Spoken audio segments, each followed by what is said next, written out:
Hola, buenas noches a todos, bienvenidos de nuevo a este pequeño rincón del cinéfilo y muchísimas gracias por escucharme. Esta noche vamos a hablar de un director y de una película, pero sobre todo de un director que yo, hasta ahora, en los más de 4 años de vida del canal, no había comentado ni una sola película. Y la verdad es que ya me vale porque es uno de los grandes directores del panorama hollywoodiense actual. Yo creo que la industria de la cancelación, o la política de la cancelación, prácticamente se puede decir que no ha podido con él. Este director pues ha seguido haciendo las películas que él ha creído convenientes y que seguramente a sus 90 o más de 90 años de edad él ya no va a cambiar, evidentemente. Él sigue siendo muy fiel a todo lo que son sus parámetros narrativos, a sus parámetros visuales, y evidentemente estamos hablando de uno de los últimos directores que filman de un modo particularmente clásico junto con Steven Spielberg y junto con Robert Redford. Este director del que os voy a hablar un poquito, pero que posteriormente haré un especial de grandes directores dedicado a él porque tiene una filmografía de aproximadamente unos 25 o 30 títulos, es nada más y nada menos que Clint Eastwood. Y la película que vamos a comentar esta noche es uno de sus principales pilares, una de sus obras maestras indiscutibles. Y esa no es otra que El jinete pálido del año 1985, protagonizada, dirigida, producida por él mismo, por Clint Eastwood, y además por Michael Moriarty, por Richard Kiel y sobre todo por una de las leyendas vivas hasta entonces, que en el año 90 o 91 creo que falleció, que fue John Russell. El jinete pálido la podemos describir como una de las obras catedralicias de toda la filmografía de Clint Eastwood, porque representa el cine tal y como Clint Eastwood lo ve, lleno de clasicismo, lleno de buen hacer cinematográfico, donde lo que importa es la historia, con unos personajes muy profundos, muy densos y sobre todo con una planificación realmente portentosa y soberbia. Es El jinete pálido una de las obras maestras del western, sin duda de los últimos años, de las últimas décadas se puede decir, porque ya esta película tiene casi la friolera de 40 años. Estamos hablando de una película de 1985, en la que Clint Eastwood pues tendría aproximadamente unos 50 y tantos años, y que es una película cuyos parámetros, cuya presentación de personajes, cuya evolución, cuyo arco argumental, pues prácticamente sentó las bases, por así decirlo, o prácticamente fue un campo de pruebas para otra de las obras maestras que él realizó años posteriores y que también fraguaron en otro gran western, que fue Sin Perdón, aquel western que ganó el Oscar en el 93, si mal no recuerdo, y que, perdón, en 1992 pertenece al conjunto de películas que se filmaron en el año 92, que filmó además junto con Richard Harris, con Jim Hackman y con Morgan Freeman. Pero eso ya es un western que comentaré un poquito más adelante. Para ahora hablaros de Clint Eastwood como director, ya lo hablaré como actor evidentemente, aunque yo prefiero al Clint Eastwood director, porque como actor es un actor hasta cierto punto limitado, aunque ha tenido sus nominaciones al Oscar. Tengo que decir que si Clint Eastwood pasa a la historia del cine, es mucho más por sus realmente impresionantes películas en la que ha tenido pues el milagro, por así decirlo, de que ha puesto al público y a la crítica prácticamente pues una labor bastante difícil a la crítica y al público pues prácticamente de acuerdo. Todo el mundo recordamos películas como Banderas de nuestros padres, como Cartas de Iwo Jima, como Los puentes de Madison, como Sin Perdón, como Cazador Blanco Corazón Negro, como El jinete pálido, como El fuera de la ley, es decir, todas películas que además en los momentos de su estreno supusieron pues una auténtica película de culto, unos clásicos, y que la crítica pues se deshizo en elogios ante la manera de filmar que tenía Clint Eastwood. La verdad es que Clint Eastwood, como ya os digo, es junto con Robert Redford y con Steven Spielberg, aunque Robert Redford en menor medida porque ha realizado pocas películas, pero sobre todo la hermana con Steven Spielberg, porque es uno de los pocos directores que filma al estilo clásico. Y cuando ahora destripemos El jinete pálido, os daréis cuenta del porqué. Gracias a Clint Eastwood podemos disfrutar de grandísimas películas que hoy en día se consideran clásicos del cine contemporáneo. ¿Quién de nosotros seguramente no ha llorado viendo pues la excepcional química que tenían tanto Clint Eastwood como Meryl Streep en Los puentes de Madison? O incluso quién no se ha emocionado también viendo la desesperación de Ken Watanabe en Cartas desde Iwo Jima. Es decir, es Clint Eastwood uno de los grandes directores del cine contemporáneo sin ningún género de dudas. La planificación que tiene Clint Eastwood a la hora de abordar sus películas, y El jinete pálido no es una excepción, es una planificación muy estudiada y muy sutil en cada uno de sus detalles. No es un director Clint Eastwood que se recree continuamente en la puesta en escena, en la dirección artística, en los personajes, sobre todo que se recree subrayando mucho de las características de los mismos, sino que Clint Eastwood define a sus personajes de una manera muy simple, muy sencilla, pero a la vez elegante. Y además con un arco argumental que los personajes dentro de lo que es la película irán creciendo poco a poco. Quiere decir que a medida que vaya pasando las secuencias de la película, iremos descubriendo rasgos de los personajes. Eso también aparece en El jinete pálido, ya que esta película es un compendio de todo el buen hacer cinematográfico que tiene Clint Eastwood. Como director de actores podemos calificar a Clint Eastwood como un director realmente excepcional. Todos los actores que han trabajado con él les pasa, por ejemplo, mucho como con Woody Allen, es decir, Woody Allen se centra mucho en los guiones, mucho se centra en lo que es la elaboración de los diálogos, en plasmar sus obsesiones, pero todos los actores y actrices que han trabajado con Woody Allen, al trabajar con un director evidentemente de muchísimo prestigio, sobre todo más prestigio tiene Woody Allen en Europa que en Estados Unidos, se han esforzado porque tuviesen una gran interpretación, porque sabían que siendo una película de Woody Allen iba a pasar a la historia de una manera o de otra. En el caso de Clint Eastwood se puede decir que es prácticamente lo mismo. Es decir, sus actores y sus actrices, al estar ante una leyenda viva de Hollywood, y hoy lo sigue siendo, sin ningún lugar a dudas, siempre se han esforzado los actores y las actrices que han trabajado junto a Clint Eastwood en tener todos ellos una gran interpretación, porque sin duda sus películas, como han sido muy vanagloriadas tanto por la crítica como por el público, siendo prácticamente todas un gran éxito de taquilla, habrá sus excepciones, evidentemente, pero siempre las películas de Clint Eastwood han llamado mucho al público, a la taquilla, a verlas en el cine, pues evidentemente podrían resultar como una rampa de lanzamiento para estos actores o estrellas, a estas actrices que pudiesen estar empezando, como es el caso de Sydney Penny, la actriz que hace de Megan, la niña, en esta película. Intentando ya hablar de lo que es realmente Clint Eastwood como director, os tengo que decir que ya no solo es una planificación al estilo clásico, sino que también al rodar, sobre todo los westerns, y El jinete pálido tampoco es una excepción, le da muchísima importancia al paisaje, pero no tanto a lo que se refiere a la dirección artística. Para Clint Eastwood la dirección artística son meros elementos que están puestos ahí, digamos, para que los actores, las actrices interactúen con los decorados, pero que no le da una gran importancia. Hay muchos directores que se recrean haciendo panorámicas, haciendo travelings, dentro de lo que es la dirección artística y los decorados. Es decir, su cámara, digamos que se recrea mucho en lo que es la puesta en escena desde un punto de vista muy visual. Pero las películas de Clint Eastwood no son de esta manera. Él prefiere recrearse dentro del argumento y dentro de los personajes, porque al ser, evidentemente, un director que filma más al estilo clásico, sus grandes pilares son el arte de la interpretación y el arte de la puesta en escena, es decir, el tono argumental que van a tener sus films. Desde el punto de vista también de producción, Clint Eastwood siempre ha procurado que sus producciones no es que sean lo más sofisticadas posibles, pero la sofisticación que tiene Clint Eastwood dentro de lo que son sus películas viene dada en la narración, una narración muy pausada y sosegada, donde los personajes los vamos, como os he dicho anteriormente, se van fraguando prácticamente, digamos, como a fuego lento, y que vamos descubriendo muchas características de ellos. Es decir, hay dos maneras dentro del cine de presentar y evolucionar a un personaje. Es decir, plasmándonos desde un principio y presentándonoslo de un modo más brutal, más visceral, y en el que a lo largo de la película ya poquitos detalles podemos descubrir, y otra manera que es más al estilo clásico, ese estilo de cine con el que Eastwood creció, evidentemente, a lo largo de su vida, que es ir proporcionándonos y dosificándonos la información de cada uno de los personajes para que todos y cada uno sean lo más densos posibles, pero que al final tengamos como un gigantesco fresco de ese personaje que ha dosificado y subdividido lo que es su trama argumental en muchos y diferentes puntos del film. Así es como realmente enfoca el cine Clint Eastwood. Un enfoque muy clásico, un enfoque sencillo pero no simple, un enfoque denso, basado en el arte de la interpretación y sobre todo una historia bien narrada.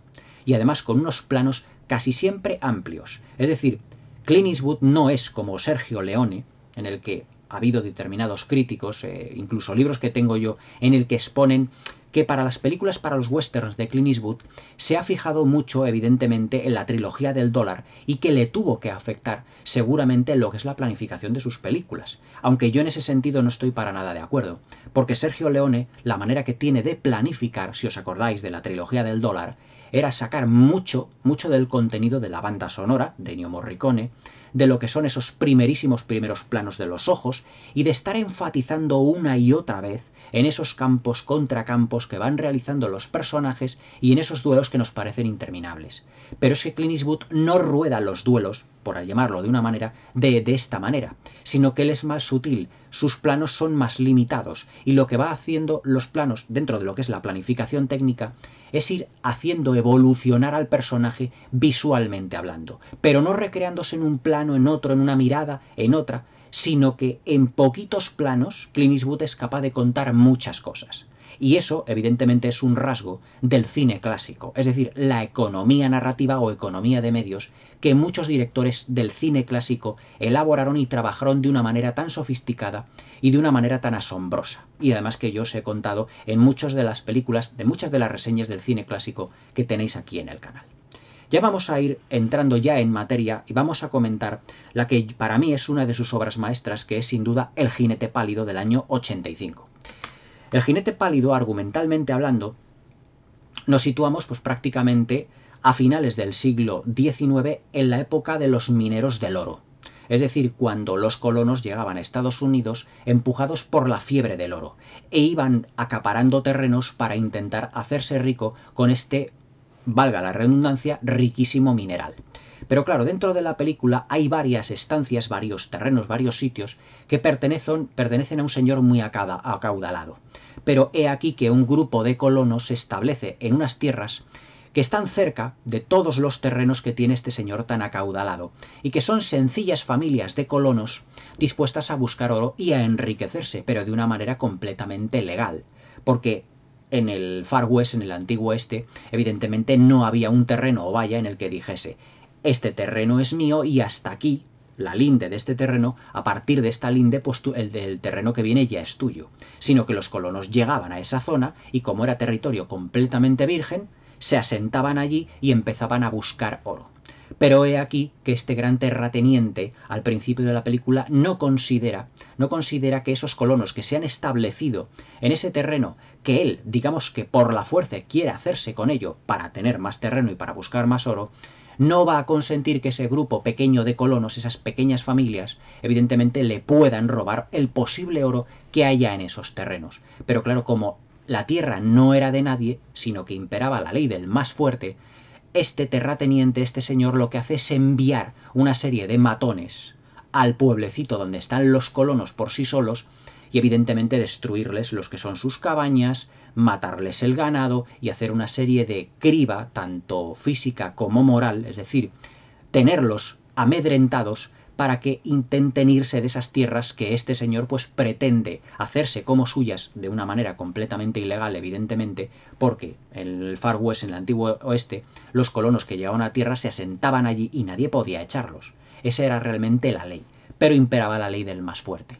Y claro, constantemente el gran terrateniente lo que está haciendo es llevar a un grupo de súbditos suyos, es decir, mercenarios seguramente pagados, y que también están trabajando en la minería del oro, que tienen sus terrenos, para amedrentar, evidentemente para meter miedo a los colonos y que por ende se vaya. Y al principio de la película ya nos damos cuenta cómo Clint Eastwood ya está enfocando y cómo está planificando la tensión, el suspense dentro de su película. Ya que dentro de lo que es el primer, digamos, no el primer tercio, sino el primer cuarto de película, vemos cómo realmente las personas que están allí, ese grupo de colonos, sufren muchísimo realmente, porque ellos están muy amedrentados por todas las amenazas que tienen de todos esos matones que este gran terrateniente está enviando constantemente. Entonces llega un momento que una de las niñas que está allí en el campamento de colonos y que han matado a su perrito, se va al bosque, lo entierra y directamente dice, clamando al cielo, porque ahí viene uno de los factores que ahora comentaremos en esta película, que yo comprendo y entiendo que está muy ligado al personaje de Clint Eastwood, que tiene un componente religioso, incluso místico, en algunas mejor dicho, no pocas de las secuencias. La verdad es que esa llegada de lo que son los vaqueros, los mercenarios a sueldo, al llegar al pueblecito de los colonos, para poder desalojar todas esas tierras de ellos mismos, está enfocado y está planificado como si fuera una película realmente de suspense. Es decir, Clint Eastwood lo que hace es intercalar primeros planos, planos generales, mejor dicho, de las actividades de los colonos y luego planos realmente soberbios y además acompañados de unos, no voy a decir de unos decorados, sino de unos fondos y de un paisaje absolutamente extraordinario, como dándonos a entender de que vienen de muy lejos y que su terreno, este terreno del gran terrateniente, es excesivamente grande, pero que por lo tanto esos colonos les están molestando, les están estorbando. Y cada vez que vienen estos mercenarios, pues evidentemente que también son trabajadores también del oro, pues lo que hacen es amedrentar a todas estas familias. Hay una serie de secuencias, como os he dicho, que lo que hace es intercalar lo que son la llegada de los mercenarios con los trabajos de los colonos. De un modo muy sutil, pero a la vez muy inteligente, porque el suspense en esa secuencia se supone que va increciendo. Es decir, que Clint Eastwood, como director, también es capaz de elaborar una película de suspense. Es decir, dentro de la riqueza argumental de esta película también está la riqueza de planificación de Clint Eastwood. Es decir, Clint Eastwood en esta película se permite el lujo de planificarlo de una manera muy distinta para cada una de las secuencias. Hay secuencias que nos apelan a una película de suspense, hay otras que nos apelan evidentemente a un western muy clásico, hay otras que nos apelan al amor hacia la familia, al amor hacia la religión, hacia unas determinadas creencias, y luego también al final de la película, evidentemente el amor al típico duelo final que tiene el personaje de Clint Eastwood, seguramente con John Russell, que es el actor, digamos que es realmente su auténtico alter ego. Es decir, que Clint Eastwood a lo largo de toda la película hace una planificación muy compleja, muy densa y muy distinta a lo largo de todas las secuencias. Pero eso, en lo que se refiere a planos, luego os hablaré en la parte técnica, porque técnicamente El jinete pálido es una de las películas más sobresalientes de Clint Eastwood. Dentro de lo que es el aspecto religioso que os había dicho, aparte de lo que era el personaje de Clint Eastwood, al que llaman el predicador, debido a que aparece con un Kleiderman, pero ahora entraremos de lleno a analizar todas estas secuencias porque son dignas de un buen análisis cinéfilo. Este personaje aparece de una manera muy mística y muy religiosa. Desde un primer momento, él llega a un pueblecito, aunque vemos al personaje de Clint Eastwood, al predicador, que no sabemos realmente en toda la película cuál es su nombre. He ahí uno de los rasgos del western clásico, es decir, el personaje del predicador de Clint Eastwood no es, digamos, un vaquero al uso, sino que tirando Clint Eastwood de clasicismo cinematográfico, lo que hace Clint Eastwood es fijarse en los grandes personajes, mejor dicho, en los grandes héroes o los grandes antihéroes de los westerns. Es decir, esos personajes que aparecen, cumplen una función y se van. Y este personaje del predicador lo que hace es hermanarse directamente con el Ethan Edwards de Centauros del Desierto, el que era un personaje que sabíamos que había combatido en la Guerra de Secesión junto al ejército de los confederados, pero había habido una especie como de lapsus temporal en el que la Guerra de Secesión había terminado y el tiempo en el que él tarda en volver a la cabaña de su cuñada y de su hermano.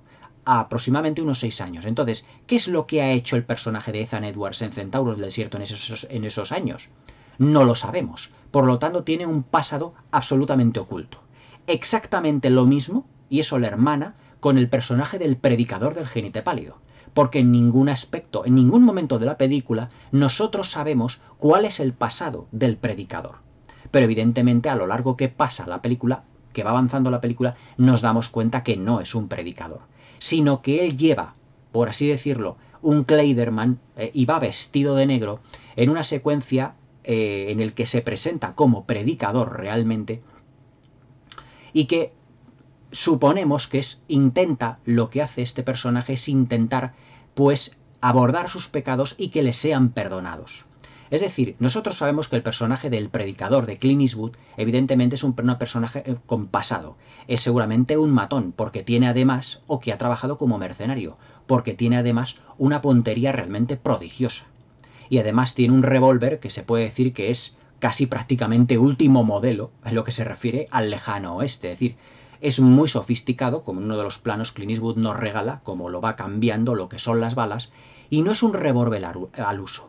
Es decir, que es un personaje que durante su pasado seguramente se comportó como un mercenario, como un matón, o que tuvo un pasado en el que los asesinatos estuvieron presentes, muchos de ellos en su vida. De ahí que el personaje de John Russell al final de la película le reconociese, aunque de un modo también harto, digamos, fantasmal y místico, como ahora os iré un poco relatando. El principio de la película, la presentación de lo que es el personaje del predicador, y nos vamos a centrar en este personaje porque Clint Eastwood elabora un personaje absolutamente complejo y muy denso, es prodigiosa. Es decir, desde un primer momento Clint Eastwood se preocupa y mima la planificación del personaje del predicador, su personaje que él interpreta, tanto de un modo de vista, desde un punto de vista argumental como visual. Argumental en el sentido de que dentro de la historia es el personaje que llega a un pueblecito y que salva al personaje de Michael Moriarty, a Lou Barrett, con el que luego se irá hacia el pueblecito de los colonos, prácticamente se puede decir que le salva la vida.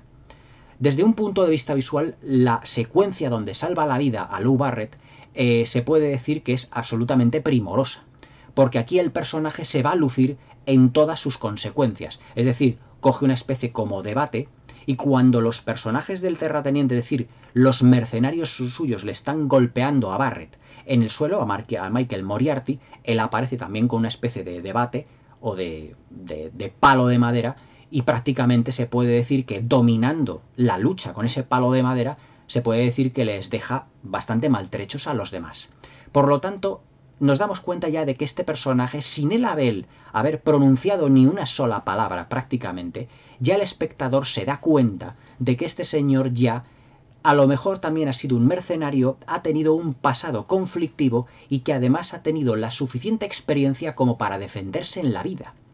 Por lo tanto, lo que nos está expresando Clint Eastwood de una manera muy visual y también argumental, en una mezcla de ambos modos, ambos estilos, es que este personaje es algo más de lo que parece.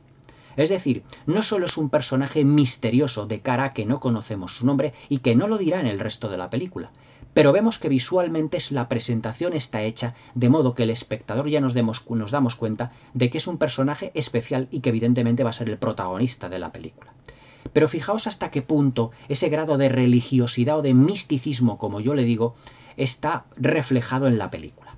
En la secuencia en la que Megan está con su perrito, lo está enterrando después del ataque, evidentemente de los mercenarios, de todos los hombres que han venido para destruir su pueblecito de colonos, ella lo que hace es cerrar. Perdón, lo que hace es rezar, que me he equivocado. Lo que hace es rezar y decir: envíanos por favor, Señor, una ayuda, porque si no, no sobreviviremos. Y entonces en la película se encadenan una serie de planos en el que aparecen fundidos, en el que el personaje de Clint Eastwood llega a caballo. Es como si esas palabras de Megan las oyese Dios y por lo tanto enviase al personaje del predicador. Pero es un personaje que, para ser enviado evidentemente por Dios, como yo lo acabo de exponer aquí, es un personaje que tiene un pasado realmente asesino. Iba a mandar Dios a un personaje que fuera un asesino. Quizá a lo mejor un personaje que no es que fuera un asesino, porque realmente pudiera serlo, sino que busca una especie como de redención. Es decir, el personaje de Clint Eastwood en esta película, el predicador, al principio, cuando se nos presenta y a lo largo de gran parte del metraje, no va armado. Y al no ir armado, se nos da a entender que ese personaje busca una especie de redención. Él no quiere la violencia o no quiere resolver los conflictos de manera violenta. Pero claro, las circunstancias, dentro de lo que es el lejano oeste, le obligan a ello. Por eso cuando llega con Barrett a su cabaña y después de que se haya lavado un poco, aparece junto a Sarah, a la que es la enamorada, la mujer con la que Barrett quiere pasarse el resto de su vida, y a su hija Megan, con un Kleiderman de un cura y con evidentemente una especie como no de sotana, pero con un chaleco completamente negro. Claro, eso da a entender visualmente de que este señor puede ser un cura, un padre, un predicador. Y así es como le van empezando a llamar. No porque él haya dicho que le llamen predicador, sino por lo que visualmente Clint Eastwood, como muy inteligente en la planificación, nos da a entender. ¿Nos quiere dar a entender que es un predicador? Pues de acuerdo, es un predicador, porque su vestuario hace al personaje. Es decir, es Clint Eastwood un director en el que, al mimar todos los detalles de la producción, hace que el vestuario también haga al personaje. Si nos damos cuenta, luego al final, casi al final de la película, cuando se va a enfrentar al personaje de John Russell, a Stockburn y a sus hombres, va a un banco y lo que hace es con una llave se le da una caja. Y en esa caja hay un revólver. Ese revólver, que ya os he dicho que parece de última generación, muy sofisticado. Pero hay un plano en el que él coge el revólver y lo que deja es el Kleiderman dentro de la caja. Es como si él en ese momento estuviese, por un momento, renunciando a la redención que él quiere y que tiene que tomar las armas porque no le queda más remedio, evidentemente para cumplir el objetivo. El objetivo por el que él ha sido, por así decirlo, llamado por Megan para ayudar a todos los colonos del pueblo. Por lo tanto, fijaos que el tono místico que rodea a la película se hace cada vez más patente. Es decir, no solo es un personaje que ha llegado por las plegarias de una niña, sino que es un personaje en el que se hace pasar, o le llaman el predicador, porque ha sido llamado desde un punto de vista religioso. Es más, hay una secuencia en la que Megan está leyendo una Biblia, un salmo, y en el que se dice, y la muerte, o algo así, la muerte venía cabalgando en un caballo o en una montura muy pálida, y el que montaba esa montura, el que montaba ese caballo, era la mismísima muerte. Y el infierno le seguía. Es decir, es como si de repente en ese momento en el que Megan está leyendo eso, Sarah, su madre, está mirando por la ventana y en ese momento entra Clint Eastwood, que tiene un caballo evidentemente pálido, de color blanco, y se queda quieto. En ese momento es como si, desde el punto de vista religioso y místico, la llamada de Megan para que alguien les pudiese ayudar dentro de su grupo de colonos y para que consiguiesen una ayuda para que no les atacasen más, se hiciese corpórea en el personaje de Clint Eastwood. Es decir, es como si Clint Eastwood en esta película fuera una especie como de ángel de la guarda de todo el grupo de colonos. Porque si os dais cuenta, el grupo de colonos al principio de la película, cuando todo lo que son los hombres de las otras minerías de oro, llegan y lo arrasan absolutamente todo, y se quedan todos muy asustados. Sin embargo, cuando el predicador hace acto de presencia en el pueblo de los colonos, todos ellos aparecen mucho más unidos. Parece que la confianza resurge en todos ellos. Parece que evidentemente las tornas han cambiado. Y estaban dispuestos a abandonar todo lo que es ese pueblecito en el que Barrett, junto con Clint Eastwood, junto con el predicador, van caminando, el Barrett en su carroza, Eastwood en su caballo, el predicador en su caballo, y aparece con un amigo en el que le dice: Barrett, ¿no te vas a ir de aquí? Pues si eres inteligente te irás, porque yo ya no soporto la presión de lo que es la competencia en sí mismo, y me tengo que ir. Ahí es donde el personaje Clint Eastwood se da cuenta de que ha llegado a un pueblo en el que allí pues le hace falta ayuda. Y claro, en su labor más o menos de redención, lo que pretende es ayudarles. Es decir, esa camaradería que surge con el personaje de Barrett y que en el guión está muy bien estructurado y muy bien planificado en la secuencia en la que Clint Eastwood entra en la cabaña de Barrett y lo que hace a su mujer, al personaje de Sarah, no es su mujer, es su prometida o la mujer que quiere casarse. Es decir, vaya, después de lavarse y asearse un poquito y ponerse el Kleiderman y el chaleco negro, dice: esa comida pues huele muy bien, me gustaría probarla antes de que se enfríe. Es decir, que Clint Eastwood, el predicador, ha llegado a ese pueblo y se ha autoinvitado, por así decirlo, se ha autoinvitado a permanecer allí. Y las dos mujeres, que son Sarah y Megan, están encantadas con él, porque es como si fuera un ángel de la guarda. Es decir, que el predicador ha salvado la vida de Barrett. Y parece que hay como un influjo especial en todos los personajes de todo lo que es la congregación de colonos. Es decir, por primera vez el personaje de Eastwood, el predicador, lo que hace es congregarles y además aportarles confianza. Hay una secuencia absolutamente, muy deudora de todo lo que estoy diciendo, cuando aparece el hermano de Sean Penn, Christopher Penn, junto con Richard Kiel, uno de los villanos de la serie de James Bond, Mandíbulas, Jaws. que fue uno de los villanos de La espía que me amó y de Moonraker, aunque en Moonraker se cambian un poco las tornas, todo hay que decirlo. Y aparece allí, pues por orden del jefe de Christopher Penn, que es evidentemente el dueño de las anteriores minerías de oro, que evidentemente están mucho más sofisticadas a nivel tecnológico, con unas grandes bombas, evidentemente con unos canalones gigantescos para recoger el oro, pero claro, toda esa tecnología los colonos no la tienen.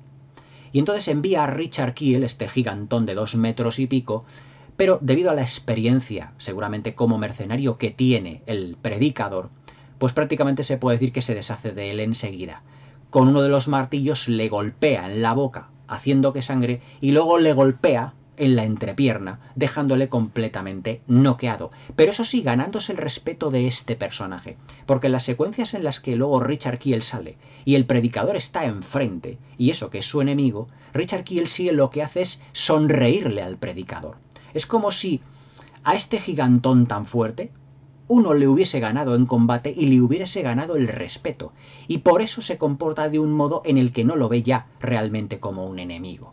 Entonces, desde ese momento, y en el que los demás colonos lo están viendo cómo ha tratado al gigantón y al personaje de Christopher Penn, que tienen que irse en los caballos, evidentemente después de la actuación del predicador, todos ellos se agolpan a lo largo de esa gigantesca roca que empiezan ellos a golpear porque se supone que hay una gran pepita de oro ahí en esa roca y para soltar más grava de cara a la búsqueda de oro. Es decir, esa roca lo que dentro de la película está simbolizando es la unión de todo el pueblo, de todos los colonos, en torno a esa roca gigantesca que está golpeando el predicador.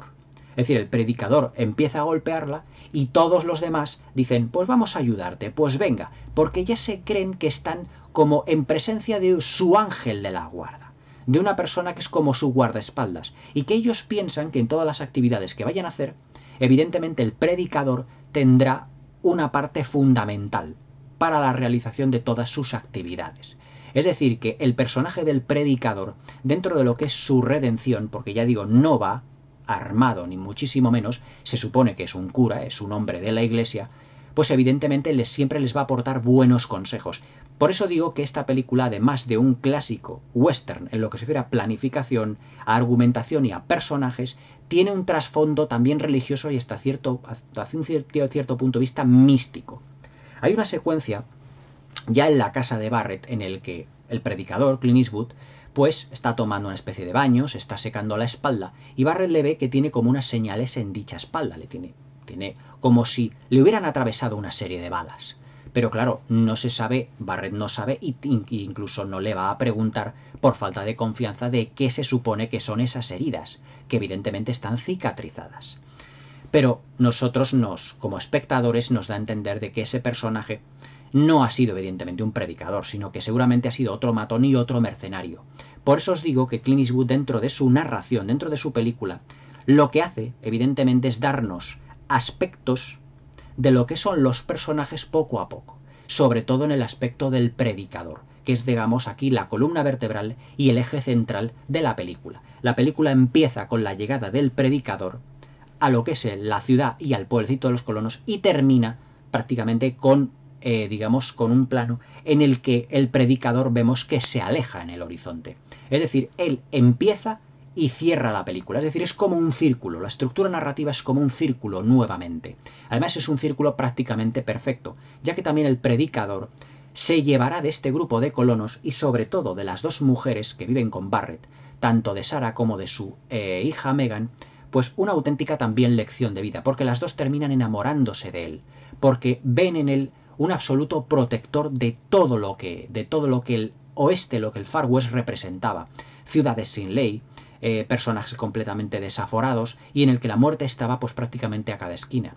Pero estas mujeres lo que buscaban era una protección y se terminan enamorando de una manera carnal y de una manera espiritual y romántica. Es decir, desde un punto de vista carnal, el personaje de Sarah pues está destinada, mejor dicho, a casarse pues con el personaje de Barrett, ya que el personaje de Barrett pues ha sido el protector de ellas durante varios años, cuando la mujer de Sarah, digamos que el marido de Sarah le dejó.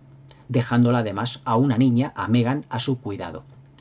Y claro, pues el personaje de Sarah está pues muy desconfiada a vivir con un hombre.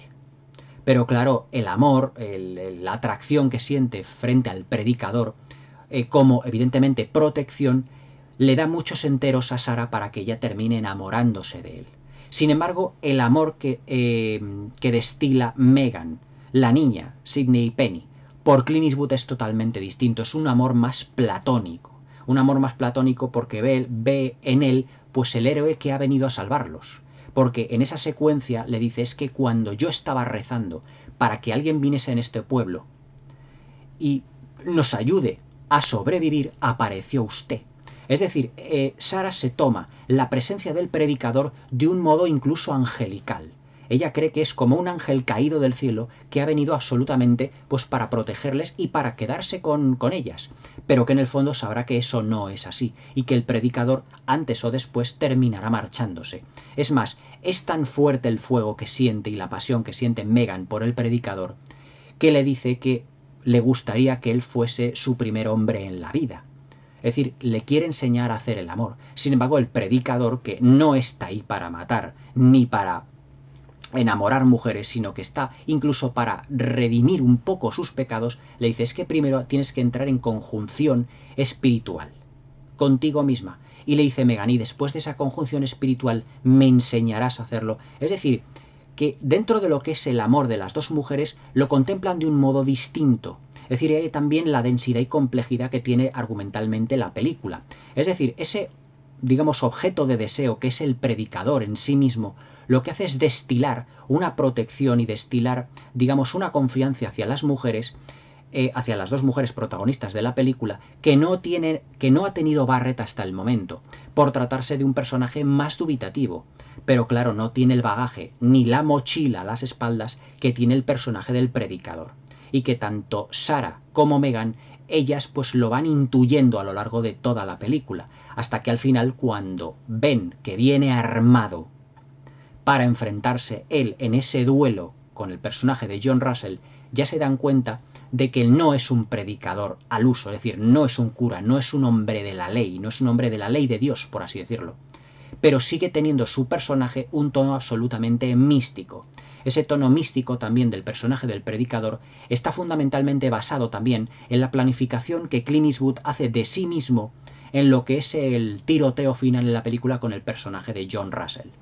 John Russell, tengo que deciros, si me permitís el inciso, que es uno de los actores de western más explotados de la historia del cine, junto con Jack Elam, al que vimos también en infinidad de películas, como por ejemplo en Horizontes Lejanos, al que vimos también en Hasta que llegó su hora. Es que le hemos visto en 1001 producciones.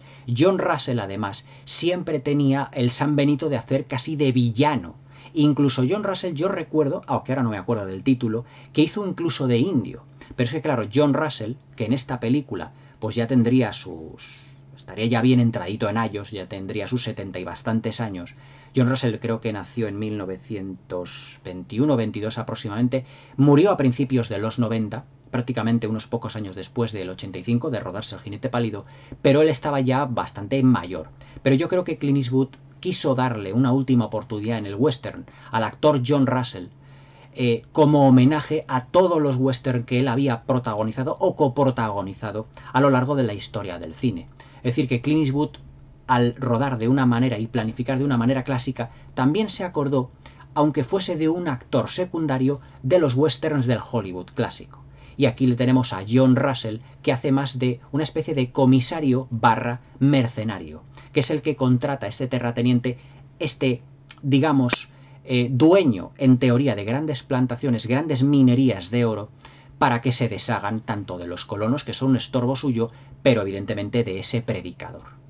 Hay una secuencia en donde nos damos cuenta que tanto el personaje de John Russell como el de Clint Eastwood, es decir, tanto el predicador como este comisario Stockburn, que se hace llamar, que además viene con una legión de hombres, con 6 hombres, mejor dicho, una legión, viene con 6 hombres como con 6 guardaespaldas, y que evidentemente todos son matones y mercenarios.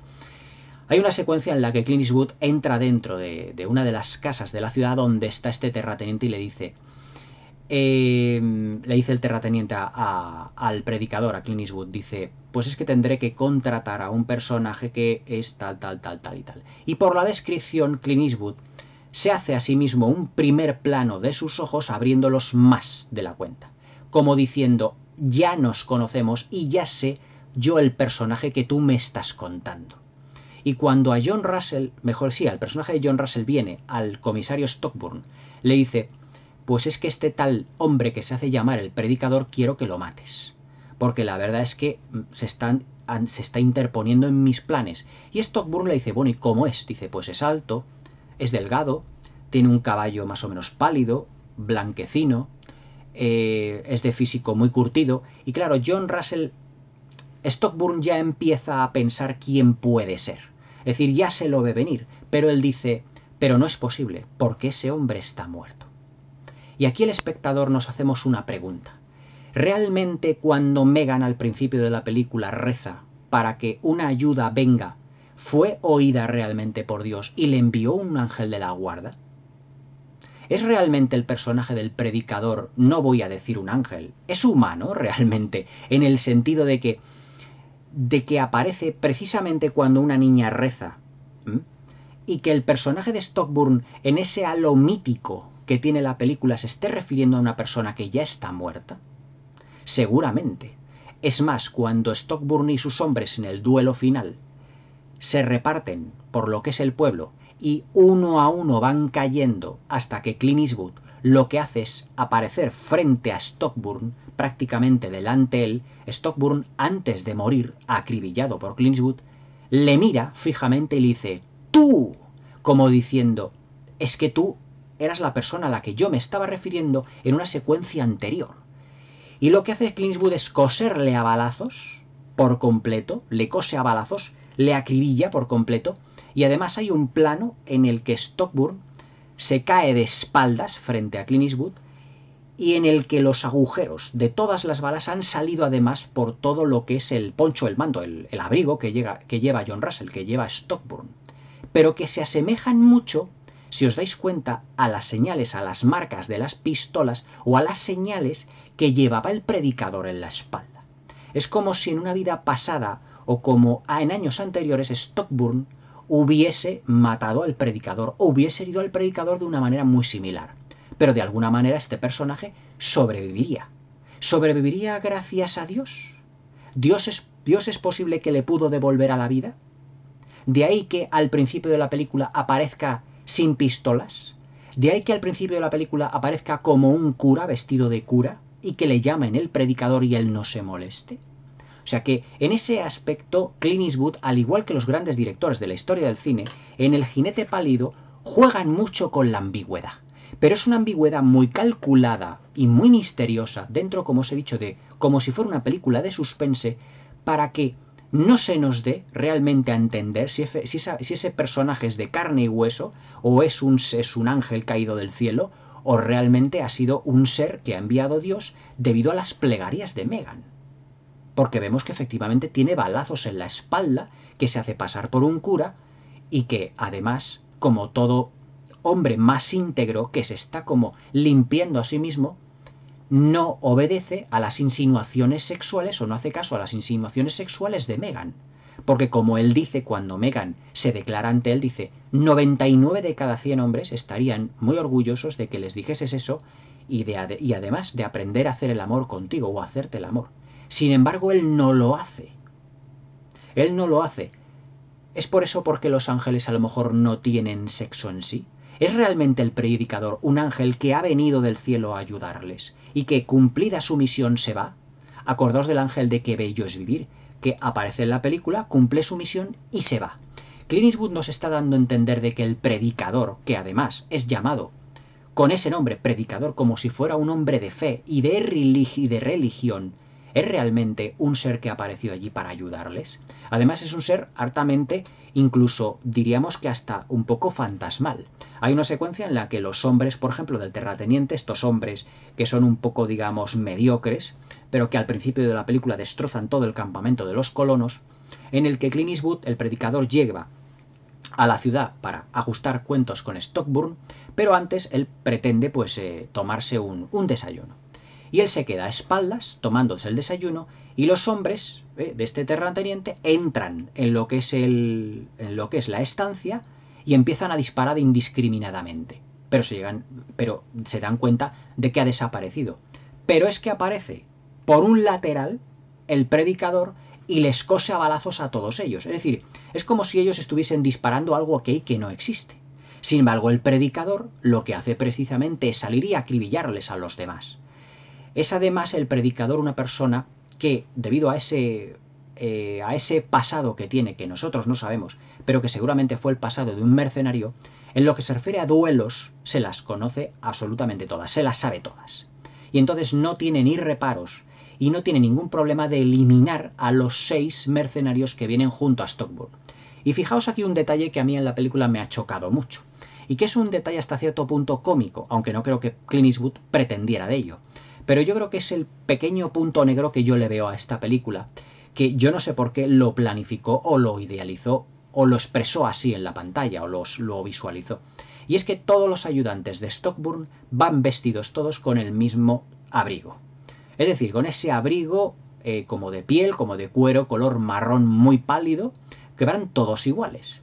Y que Clint Eastwood lo que hace para presentarlos es enfocar los primeros planos de cada uno de ellos, de sus rostros, todos rostros muy secos, muy curtidos, barbados alguno de ellos, pero que tampoco evidentemente les da un desarrollo argumental como personajes. ¿Por qué?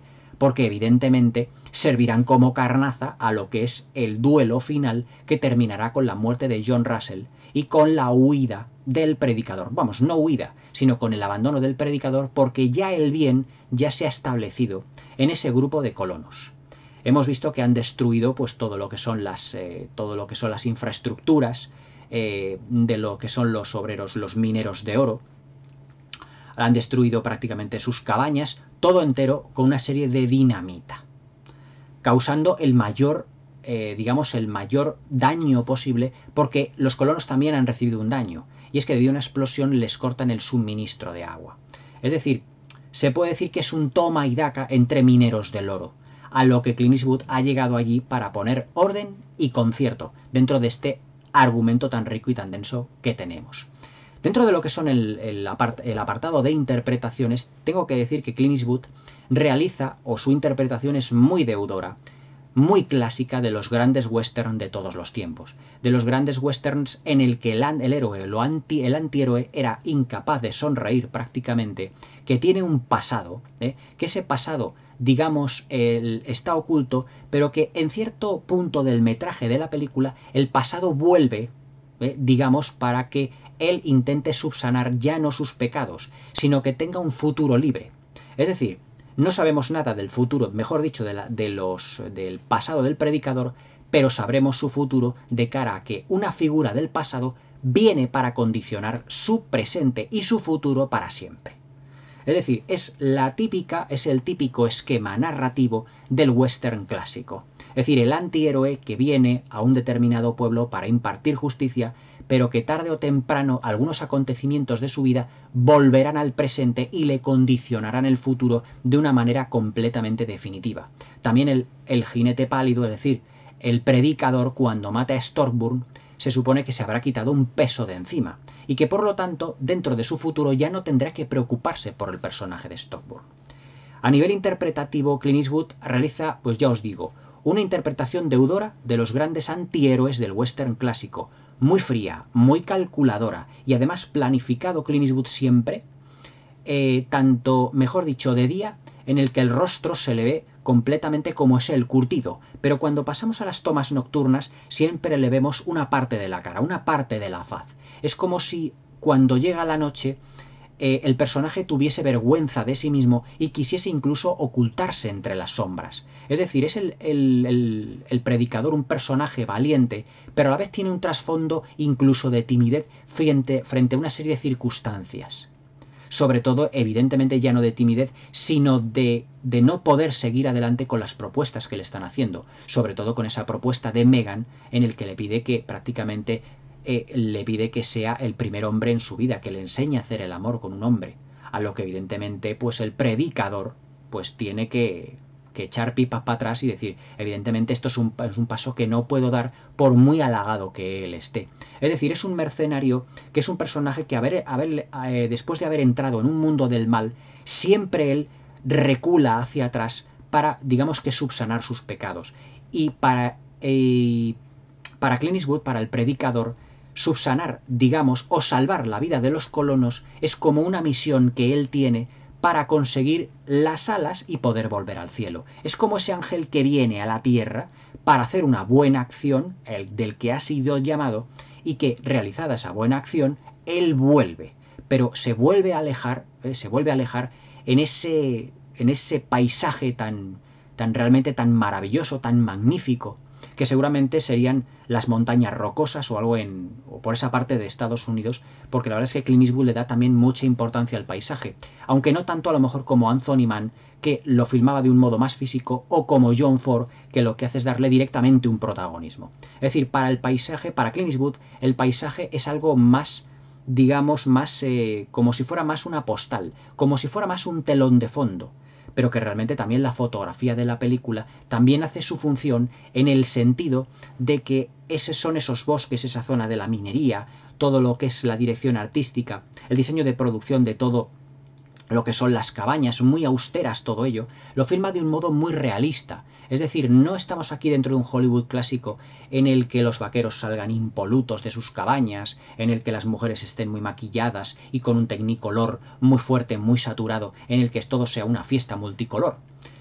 Que evidentemente no estoy metiéndome con el western clásico, ni muchísimo menos, pero lo que hace Clint Eastwood dentro de sus westerns, y sobre todo El jinete pálido, es darle un mayor grado de austeridad. Es decir, esa austeridad en el que ni las mujeres son tan guapas ni tan bellas, pero que sí que tienen las mismas necesidades que los western clásicos, es decir, protección frente a las personas que le van amenazando, ya sean terratenientes, ya sean sheriffs corruptos, ya sean indios, ya fueran lo que fuesen. Y también, evidentemente, en su interpretación, Clint Eastwood lo que hace es marcar un personaje muy frío y muy distante, porque no quiere que nadie se entere de su vida o se percate o se englobe dentro de lo que es su vida. Por lo tanto, es una interpretación fría, adusta, pero también a la vez cercana, debido a que, como os he dicho al principio del vídeo, él consigue aunar o juntar a todos los miembros de esa comunidad de colonos que quieren abrirse paso evidentemente en la vida.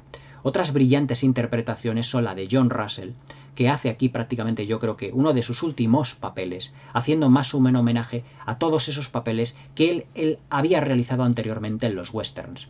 Pero también esta película supuso la ópera prima para Sidney Perry, que es la chica que hace de Megan, que yo, si mal no recuerdo, la vi, vamos, no es que la haya visto demasiado en otras películas, pero si mal no recuerdo yo la vi en algunas telenovelas. Puede ser Santa Bárbara, puede ser Falcon Crest o una de estas, evidentemente siendo más mayor, claro está, aquí estaba empezando y estaba muy jovencita. Pero a mí me gustaría, por ejemplo, que haciendo homenaje al jinete pálido, Clint Eastwood, que hace poco le he oído decir que le encantaría volver a protagonizar un western, recuperase el personaje de Megan, o recuperase el personaje o mejor dicho, la actriz, Sidney Perry, para una futura película al lado. La verdad es que estaría muy, muy interesante verlos como en El jinete pálido o los años que han pasado desde El jinete pálido. Esta película es del 85, ya tiene pues la friolera de prácticamente 47, 40 y... No, perdón, desde el 85, 95, 2005, 2015, 2022, es que ya tiene casi de 30 y tantos años de película. Es decir, no hay más que ver cómo estaba Clint Eastwood y cómo está ahora realmente. Clint Eastwood, la verdad es que dentro de sus películas siempre les ha dado un halo de misticismo. Al igual que en todos sus films, los films de los directores clásicos siempre hay un elemento que se deja un poco a la ambigüedad. Aquí Clint Eastwood lo hace magníficamente bien. Deja ese elemento a la ambigüedad y aparentemente de dónde viene el personaje del predicador. Es decir, la película engloba un gran misterio. No un misterio que no teníamos, por ejemplo, en Centauros del Desierto, cuando sabíamos de dónde venían, y el único misterio era qué es lo que había pasado con Ethan Edwards, evidentemente en todos esos años que no había estado y que no había vuelto con su familia.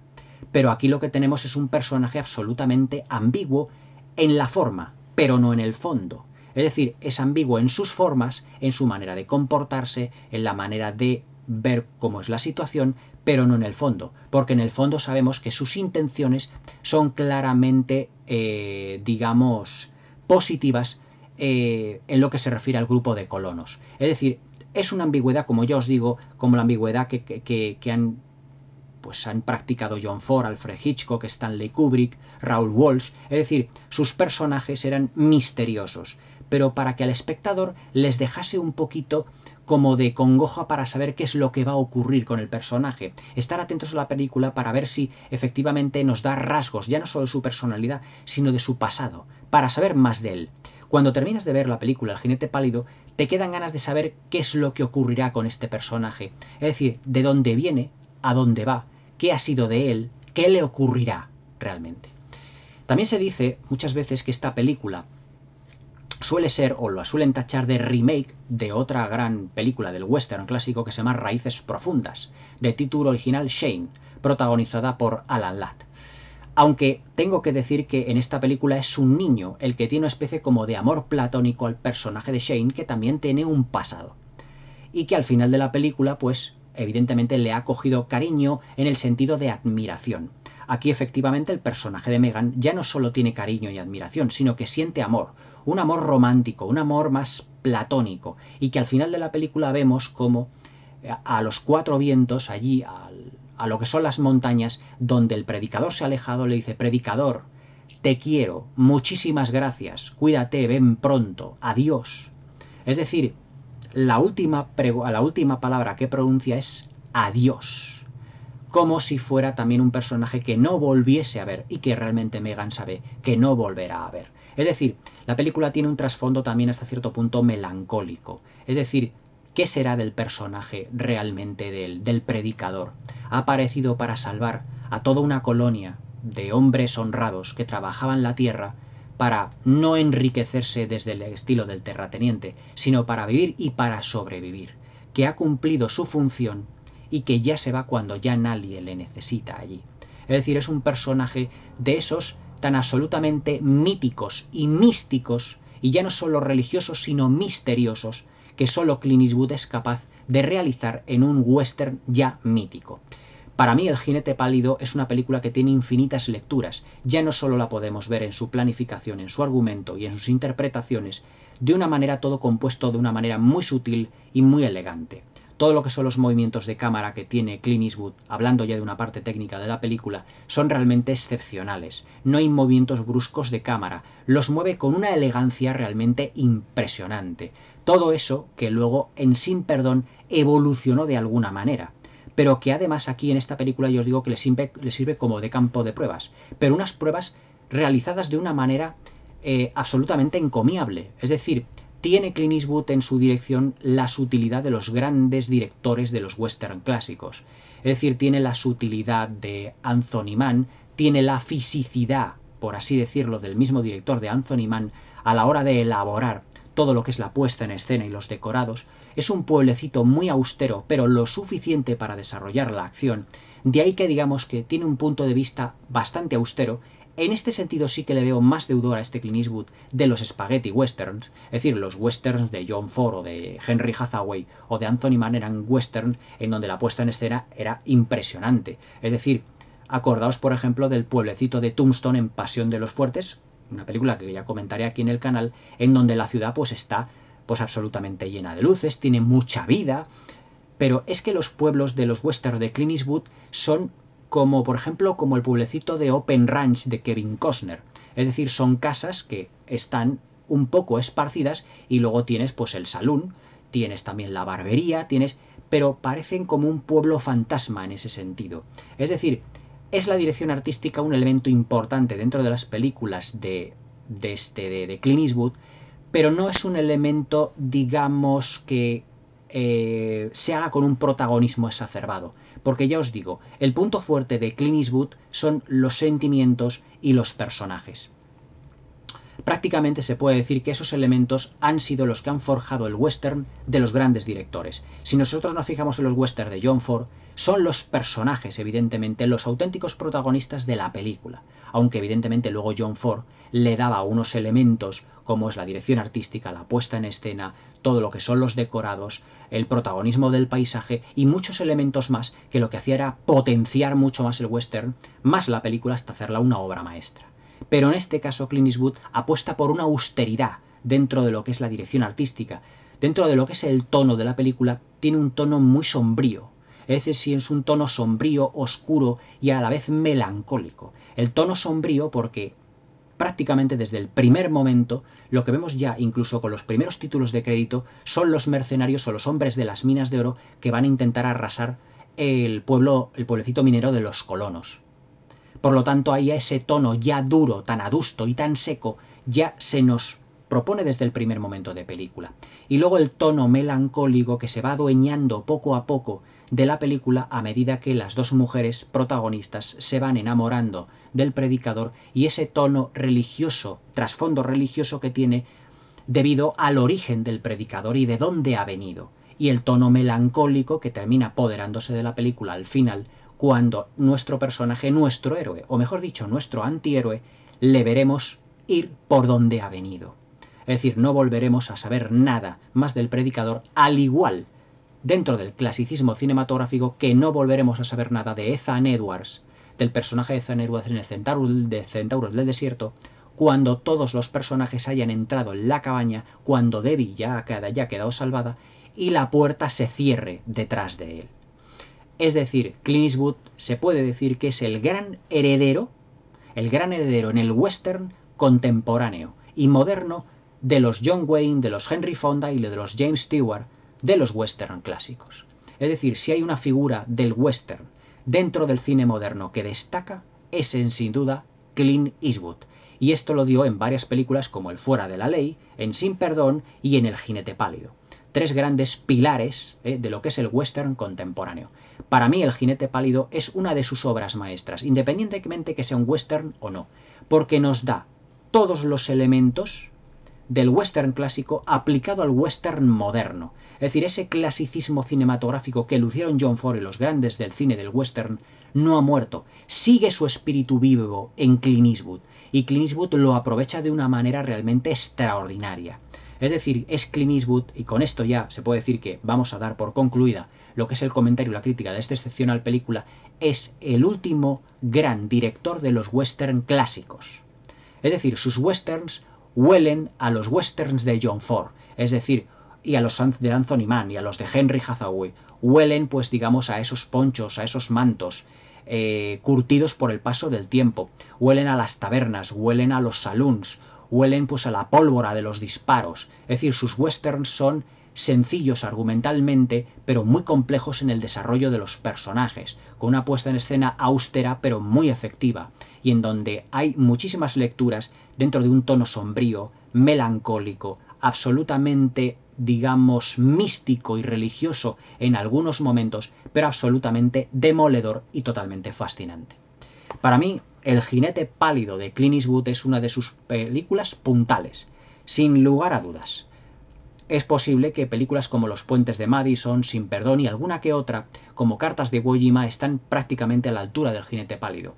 Pero para mí El Jinete Pálido es algo especial dentro de la filmografía de Clint Eastwood, porque nos da a entender a un gigantesco y gran cineasta que rueda y que filma y sobre todo planifica como los grandes de antaño, cosa que muy pocos directores pueden hoy en día prácticamente hacer. Hoy en día los directores, la mayoría de ellos, estos nuevos que pretenden prácticamente fagocitar a los antiguos, yo creo que con Clint Eastwood y con su estilo no podrán. Clint Eastwood tiene un sentido, un estilo y una planificación y una sutileza y sobre todo una elegancia a la hora de abordar sus películas que no tiene ningún director de los modernos y contemporáneos de ahora. Clint Eastwood pertenece a esa serie de directores como Robert Redford, aunque haya hecho pocas películas, o como Steven Spielberg, que siguen utilizando y que se siguen fijando en los clásicos para darnos unas películas que te enamoren con el paso del tiempo, porque su longitud no te cansa, sino que te descansa, sino que directamente vas encontrando nuevos elementos en la personalidad de cada uno de los caracteres, ves tranquilamente cómo van creciendo, cómo los acontecimientos ves que van cambiando a los personajes a lo largo del metraje.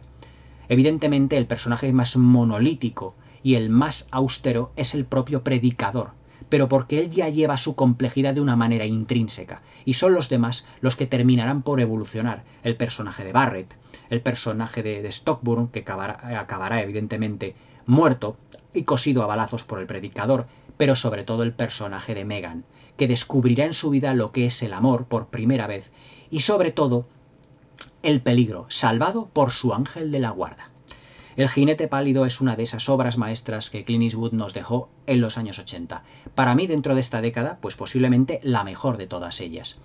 A la altura del jinete pálido están evidentemente otras obras capital de su filmografía, como pueden ser Banderas de nuestros padres, Cartas de Iwo Jima, Los puentes de Madison, Sin perdón, Medianoche en el jardín del bien y del mal, todas ellas realmente pues películas pues muy deudoras del cine clásico.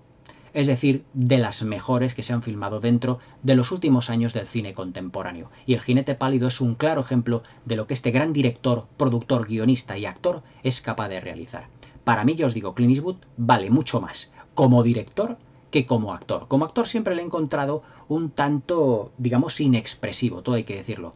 Pero como director, la verdad es que Clint Eastwood es un portento. Es uno de los grandes directores del cine de hoy. Y esperemos que toda esta nueva ola, o como dicen, este nuevo orden mundial no termine por llevárselo por delante. Aunque Clint Eastwood ya tiene una filmografía lo suficientemente extensa y extraordinaria para no dejarse amedrentar absolutamente por nadie. El jinete pálido de Clint Eastwood, una auténtica obra maestra del western moderno, contemporáneo y de cualquier clase de época. Una auténtica maravilla, tanto visual, de planificación, de estilismo, y sobre todo de ambigüedad, uno de los puntos fuertes que Clint Eastwood maneja de una manera absolutamente primorosa y asombrosa. Espero que os haya gustado la review de este auténtico clásico, y ya era hora de que comentase una película de Clint Eastwood y os hablase de Clint Eastwood también un poquito como director. Dentro de lo que es la review, la reseña de este vídeo, me he querido, por así decirlo, ya no solo hacer un comentario de la película, sino amoldar el comentario a las características cinéfilas, o mejor dicho, las características de rodaje de Clint Eastwood. Aunque seguramente en mi sección de grandes directores ya haré un especial del director Clint Eastwood, porque realmente se lo merece. Porque si a los 90 y tantos años todavía él quiere hacer películas, hay que tener muchas ganas, muchas agallas y sobre todo mucha fuerza interior de poder y querer seguir superándose. Realmente Clint Eastwood es uno de los grandes de la historia del cine, y su legado es absolutamente impresionante en lo que se refiere a dirección. Sobre todo en lo que se refiere también a western. El jinete pálido es un buen ejemplo de ello. Espero que tengáis una feliz velada y hasta mañana.